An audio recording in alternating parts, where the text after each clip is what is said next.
آقا فرماتے معراج والی رات مجھے ایک مقام پر لے جایا گیا کہ کچھ لوگ ایسے تھے جن کی لمبی لمبی زبانیں تھیں، جہنم کی کینچوں کے ساتھ ان کی زبانوں کو کاٹا جا رہا تھا، آگ کی کینچوں کے ساتھ ان کی زبانوں کو کاٹا جا رہا تھا۔ میرے کریم نبی لجپال نبی صلی اللہ علیہ وآلہ وسلم فرماتے میں نے پوچھا جبریل سے، جبریل یہ کون لوگ ہیں اور انہیں یہ سزا کیوں مل رہی ہے کہ یہ جناب جہنم کی کینچوں کے ساتھ ان کی زبانیں کاٹی جا رہی ہیں؟ میرے پاک نبی صلی اللہ علیہ وسلم کو بتایا گیا یا رسول اللہ یہ آپ کی امت کے وہ واعظ، وہ خطیب، وہ علماء لوگ ہیں کہ جو لوگوں کو تو تبلیغ کرتے تھے لیکن یہ خود کیا ہے، یہ اپنے آپ نیکی کے راستے پر نہیں آتے تھے۔ یہ لوگوں کے سامنے جب بن کر جاتے تھے تو خوبصورت بن کر جاتے تھے، خوبصورت بن کر جاتے تھے، لیکن جب تنہائی میں جاتے تھے تو یہ خود گناہ کا ارتکاب کرتے تھے۔ ایک اور حدیث پاک میں آتا ہے میرے کریم نبی صلی اللہ علیہ وآلہ وسلم ارشاد فرماتے قیامت والے دن ایک جماعت آئے گی اور جماعت آئے گی تو ان کا عالم یہ ہوگا کہ ان کی نیکیاں تولی جائیں گی، ان کی نیکیوں کی وجہ سے خالق کائنات کی طرف سے حکم ہوگا انہیں لے جاؤ جنت کی طرف۔ جب جنت کے دروازے کے قریب پہنچیں گے، جنتوں کے محل دیکھ لیں گے، جنتوں کی باغات دیکھ لیں گے، جنتوں کی رہائش اور ان کی آسائش اور ان کی ساری نعمتیں دیکھ لیں گے۔ جب وہ دیکھ لیں گے نا پھر اعلان ہوگا کہ ان مردودوں کو واپس لے کر آؤ۔ اب ٹوٹے دل کے ساتھ، بجھی شخصیت کے ساتھ جب وہ واپس آئیں گے مالک کے دربار میں عرض کریں گے مولا ہم سے کون سا ایسا گناہ ہوا ہے کہ یا اللہ تو نے ہمیں جنت کے دروازے پر پہنچا کر واپس بلا لیا۔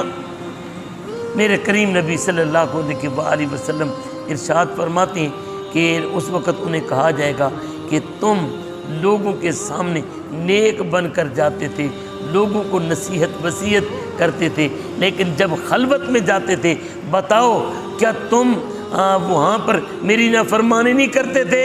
لوگوں کے سامنے تم متقی پرہیزگار بن جاتے تھے، تنہائی میں جا کر تم گناہ نہیں کرتے تھے، لوگوں کو جا کر واضح و نصیحت کرتے ہوئے تم سچ بولنے کی تلقین کرتے تھے، لیکن کیا خود جھوٹ نہیں بولتے تھے؟ کیا تم لوگوں سے تو ڈرتے تھے؟ کیا میرے سامنے بے خوف نہیں ہو جایا کرتے تھے؟ کیا میں ہر جگہ پر موجود نہیں تھا؟ تو مالک الملک فرمائے گا کہ تم نے وہاں پر جا کر، تم نے دنیا میں رہ کر میرا حیا نہ کیا، آج میں بھی تمہارا لحاظ نہیں کرتا، لہٰذا میں تمہیں کیا کروں گا؟ جہنم میں ڈالوں گا۔ حضرت ابراہیم تیمی رحمۃ اللہ تعالیٰ علیہ آپ فرماتے ہیں کہ میں نے ایک رات خواب دیکھا، مجھے کسی قبرستان میں لے جایا گیا، وہاں پر ایک قبر کھلتی ہے۔ یہ بزرگوں کے خواب بڑے سچے خواب ہوتے ہیں، اور میرے پاک نبی صلی اللہ علیہ وسلم ارشاد فرماتے ہیں کہ یہ سچا خواب جو ہوتا ہے نبوت کا 40واں حصہ ہوتا ہے، نبوت کا 40واں حصہ ہوتا ہے۔ ابراہیم تیمی فرماتے مجھے ایک قبرستان میں لایا گیا، وہاں پر میں دیکھتا کیا ہوں کہ ایک قبر کھلتی ہے، اس میں سے ایک مردے کو نکالا گیا، حکم ہوتا ہے کہ آنکھ کی زنجیر اس کے منہ سے نکال ڈالو اور اس کے پچھلے حصے سے نکالو، آنکھ کی زنجیر اس کے منہ سے ڈالو اور اس کے پچھلے حصے سے نکالو۔ وہ عرض کرے گا مولا کیا میں نے تیرا حج نہیں کیا؟ اللہ فرمائے گا کیا تھا۔ کیا میں نے تیری نمازیں نہیں پڑھی؟ تو نے پڑھی تھی۔ یا اللہ میں نے تیرے دین کی کیا تبلیغ نہیں کی تھی؟ تو نے کی تھی۔ یا اللہ پھر کیا وجہ ہے کہ مجھے اتنا رسوا، اتنا ذلیل کیا جا رہا ہے، اتنے عذاب میں مبتلا کیا جا رہا ہے کہ جہنم کی زنجیر میرے منہ سے ڈالی جا رہی ہے اور پچھلے حصے سے نکالی جا رہی ہے؟ یا اللہ میرا گناہ کیا ہے؟ مالک الملک فرمائے گا تیرا گناہ یہ ہے کہ تیری تنہائی اور تھی اور تیری محفل اور تھی۔ محفل میں لوگوں کو جا کر جب واضح نصیحت کرتا تھا، لوگوں کو بن کر نیک دکھاتا تھا، اور جب تنہائی میں جاتا تھا میرا باغی، میرا مجرم، لوگوں کے سامنے نیک بننے والا، میرے سامنے تو گناہ کیا کرتا تھا، تجھے شرم نہ آئی میرے ساتھ یہ رویہ اور سلوک اپناتے ہوئے؟